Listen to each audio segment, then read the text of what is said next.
Welcome back to the channel, and in this episode we're going to be going to talk about the Renegades of Pern, the next in Anne McCaffrey's Dragon Riders of Pern series, which is Pern 10 in publication order. I'm again doing it in chronological order, so we will go over the book in 1 minute, but of course, as always, please like, subscribe, turn on notifications so you know when new videos are coming on out, when they're dropping, I guess you could say. Leave a comment down below. I love hearing from you, and I always respond. And spread the word. It's free and easy for you, and it helps me out a lot, and I appreciate the support. So, going into this book, The Renegades of Pern, I will not. I will admit freely that the first third of this book, the first 100 pages, because it's about 305 pages, the version that I read, the edition I have. The first 100 pages was not easy for me to get through. A lot of this was history, reading The White Dragon again, but from the perspective of the holdless, the people who don't have a hold, or you could say a home. Is another way of saying that they're homeless. Is they don't have a home. They're basically squatters, or they're living out in the open. And much of the first 100 pages is around Lady Holdless Stella, who, if you've read or remember the video for The Girl Who Heard Dragons, is basically the villain in that story trying to get Aramina. Aramina is in this book as well, but her role comes later. But Stella is really a very unlikable character. I mean, she's got no scruples. She will twist anything to her advantage at every turn that she can. And I think that's why part of it was so hard for me to read. That was because I didn't want to read about her. And maybe that was Anne McCaffrey's goal. You don't want to like her. So, but at the same time, it's like, if I'm going to finish the book, I have to keep dealing with her. And that's part of the challenge is that, once I start the book, I can't just shelve it, do not finish. I have to finish it the whole way. That's part of my 2025 challenge. So there was that to contend with. And a lot of it was kind of history. Stuff that was that you would have read in The White Dragon, or if you saw the video for The White Dragon, a lot of it was taking place during that time. So it was kind of, reliving history, how, with the South and the Southern Weir, and how Southern Hold, and Torek wanting to expand his Southern Hold, and how much land can one man hold, kind of thing. And it was once you kind of get past that, and you get to where the other main character, Jage, in the first third, who is part of a band of traders. Now, I say traders as Traders. They go around trading with people.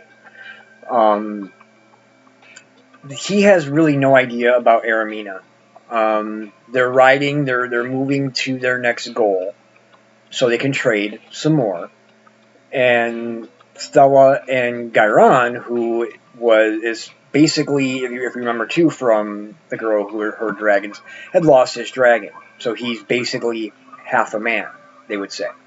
They encounter Jage and his group, and they ask, have you seen a wagon go by here? And Jage, who was on point, basically goes back to talk. He's like, we haven't seen anybody. We haven't seen anyone. And his cousin speaks up and says, there's a lot of passes down there, a lot of roads that anyone could take. And Jage kind of shoots him a look and just says, well, we haven't seen anybody. They could be down there, we don't know. We haven't seen anyone. And his other relative, Tema, knows who that is. When they ride off, she's like, that's Stella, who is wanted by Lord Asganar, and basically a lot of other lord holders. There's like 3 or 4 of them that are out for her, not for her blood. They want to basically capture her alive. So he rides on, just not really thinking about anything more in particular. And Thella goes down there, and they're trying to find the wagon, and they're spotting the tracks, and then all of a sudden the tracks end. And Thella gets mad and needs to find vengeance. And the vengeance that she's going to find is going to be on Jage and his band of traitors. This is just the way Thella is, and this is why she's not likable. Like I said, there's no scruples. She turns everything to her advantage, to her, to her favor. And they basically ambush Jage and his group.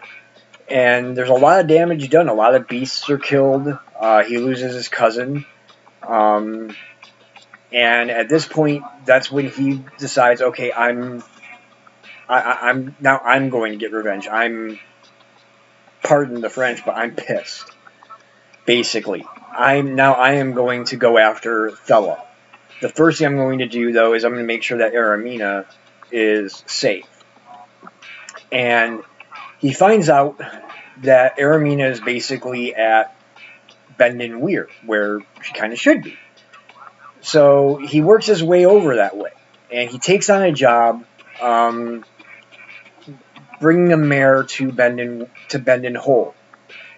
So as he's doing that, he's thinking about, what he's going to say and what he's going to do, and he wants to warn Thella, because every time that they've been able to corner Thella, she's gotten away. She's like always one step ahead of them. And the thing that nobody realizes up to this point, except for excuse me, except for Thage, is that his uncle Redis is basically in her band. Even Thella doesn't know this. And it's interesting that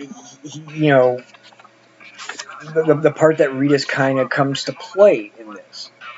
So basically, he's working his way to Bendon Hold first.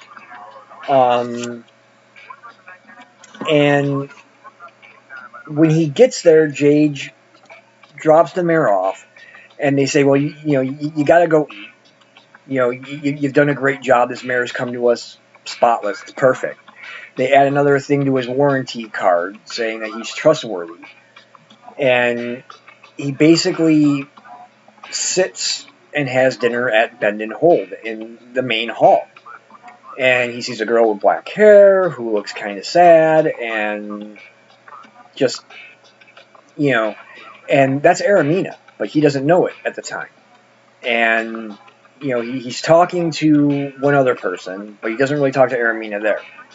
It's as he's getting ready to leave, as he's suiting up his runner beast, that Aramina comes down to look at the mare.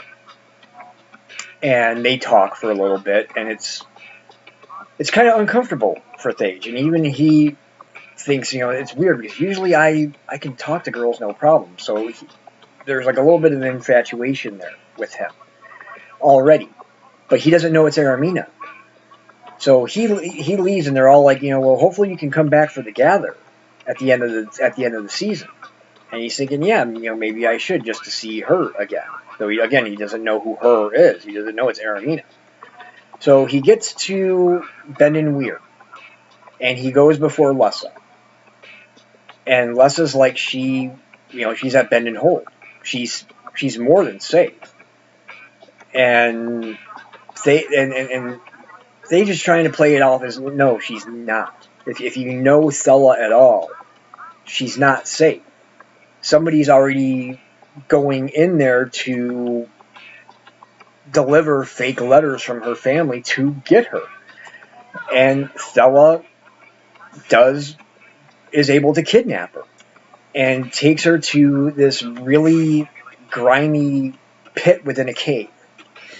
And she can't tell the dragons where she's at. She has no idea where she's at. She can't see. So the only image she can send dragons is darkness. So Lord Holders are basically putting together groups of people to try to get her. And Phage is one of them. Now, his uncle Retus, he runs into, and Retus says, I can't stay, with this group anymore. I didn't know we were going to take the girl, and this is what we were going to do with her. So I'm going to help you get her to escape. I'm going to help you be the hero, and then I'm going to disappear. So they get her out of the pit, and he finds that she's naked. And Retus is then jumped by one of Thella's other goons, and they go down to the pit screaming. Well, he's able to get Aramina out, but Aramina doesn't want to go back to the Weird. She doesn't want anything really to do with dragons because all the conversations, hearing all the dragons, all the time, all the back and forth, it was driving her crazy. And Phage is like, well, they're kind of opening up the south. Maybe we can go down there. And that's their decision. So, again, we don't now, after this point, we don't really hear much about them. It's really Thella and how did the girl get away. And, now I gotta re-recruit my ragtag band of people. And she's not happy. And then it goes back down to the south where you have, Pimer comes back into play, dealing with Torek and Robinson and how and Ben and Weir and how how we're going to divvy up the south and how much land can a man hold. Pimer does come across a couple, Jage and Era is what she's going by, Era. And they live at basically not far from the cove that Master Robinson ends up staying in. So again, this is kind of still taking place a bit during the White Dragon. And you have so basically Pimer keeps they're staying in what really was sort of like ruins from the ancients, but they figured out really how to use what they found, and they use it to their advantage. So Pimer goes off, and he's like, I'm going to keep their secret. I'm not going to let anybody know they're there because of Torek, and I'm going to be more of a harper now. Finally, he does come out and say, well, there is a group that right over here that they've got stuff, and they we can catalog there because they're still excavating the south, trying to dig up stuff from the ancients. And it's when they go there that Robinson remembers who she is. And by this point, it's interesting because Aramina now can't hear dragons, and she faints because they come on Dragonback. And she faints, and she says, I fainted because I couldn't hear the dragon. I can't hear them anymore. So anyway, we think all's going to be well, right? Well, we shoot back up to the north, and well, first, Jage and Aramina get confirmed as landowners, as hold holders, which is a good thing. So we think it's all going to be good for them now. Everything's going to be, really, really great. And then we shoot back to the north, and word has gotten out that they're holders now down in the south. And Thella, who is in pretty wretched shape, vows vengeance again on Jage. So she doesn't go away. She's still, she's still there, and she recruits some more people, and they sail their way south, and they, the place that Jage has established, Jage and Aramina, is called Paradise River Hole, and she basically sails down there, and then she does her ambush thing. Now, Pymar and Jancis, who is the granddaughter of one of the masters, are there. And so you have some extra people, but at the same time, it's not enough. They're overwhelmed, and again, they were Jancis though lets out the dogs, the canines they call them, and Aramina gets them to go up a tree, and Aramina was able to summon a dragon. Believe it or not, she was able to speak to a dragon, Heth, and Kathan, who is now Weir leader at Eastern, basically says, "Well, he comes anyway, but it's a war. It's a landholder's responsibility, but he comes anyway, and he's able to free them up." And Aramina was hiding, and she comes back, and Tage is like, "You've got to just get Aramina out of here. Get her and the kids out of here. I will take care of Thella, even though you won't." And he's really mad at the Dragon Riders because he expects more help from them, and they can't because they need to get clearance basically from Ben and Weir, but they're fighting Thread. They're in a fall, so they can't communicate with Ben and Weir at the moment. So that being said, Thage and some of his holders with him go looking for Thella and her ragtag band, thinking they're not going to be expecting us. And it comes down to that one-on-one showdown, and it's weird because as they're locked, Tage hears a voice saying, "Do you really want to do this? Is it really necessary to kill her? Won't you become like her?" Then, and at first he thinks it's his uncle's voice, and then he's wondering, is it Aramina's voice? We don't really know. And she basically makes one last lunge, and he has to kill her. There's no other way around it. So Thella's gone, and we're all like, "Yay! Finally, she's out of the picture." Then the rest of the book really goes on to the excavation of the South and the maps. And there's a thing called Avis that they're looking at. And they don't know what it is, but they're trying to figure out what Avis is within the whole idea of the building layout. They figured out admin is administration, and they find the Avis building, but they know that they're not going to be able to get into the Avis building. There's no doors. There's no windows.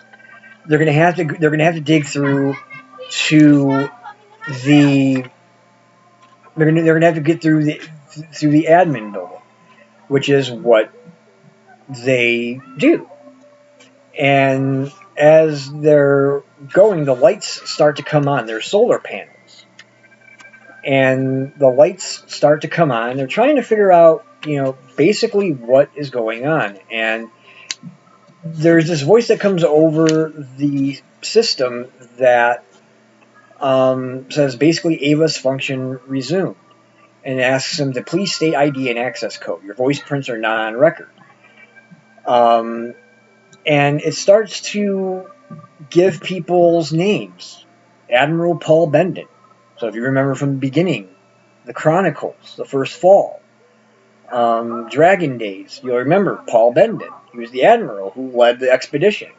They remember the name Bendon from Bendon Hole and Bendon Weir. Governor Emily Bull, they know from Bull Hole. Ezra Keyroon from Keyroon Hole. They know these names, and Telgar, but that's all they know. They don't understand the rest of it. So they're basically like, we don't know what an AVIS is, and it's an acronym. It says for Artificial Intelligence Voice Address System, and it goes to basically say, how it all sort of functions. And Pymar says to Master Robinson, look, here's your key. It's a voice key. You finally found it. Ask it the right questions, and maybe you'll get some answers finally that you've been looking for, and maybe some answers that you weren't even looking for. So the way the book ends is that he says, let's start from the beginning. And Ava says, okay. And it starts to tell him the beginning, from the beginning. And that's the way it ends. And we move on to the next one, and there are 3 left chronologically from here, which I'll be diving into next. So I gave it a 4.3 stars out of 5. For a while, I was sitting at like 3.9 and 4 stars for the first 100 pages, just because, again, it was hard for me to get through. I really didn't like Stella. I didn't really want to read about her. But I think that might have been Anne McCaffrey's goal. And I wonder how many people just shelved the book back without finishing it for that reason. I don't know. But again, one of my challenges is I have to read it. I can't just shelve it and say do not finish. I got to finish it to the end. But I think the book redeems itself as it continues on the story beyond the White Dragon, beyond the girl who heard dragons, and starts to set up its own thing and gives us now the access back to the ancients. So I gave it a 4.3. I would recommend it. Again, you could probably skip quite a bit of the beginning if you want to and not really lose a whole lot. As long as you read the stuff on Jage and Aramina and Thella, then you're not going to be left out later on. But the rest of it that happens in South, you don't really, you may not need to cover unless you really want to. So yeah, 4.2. I thought it was a good book at the end. So yeah. So again, please like, subscribe, turn on notifications, so you know when new videos come on up when I post them, and leave a comment down below. I love hearing from you, whether it's a question about the series or the videos or anything like that.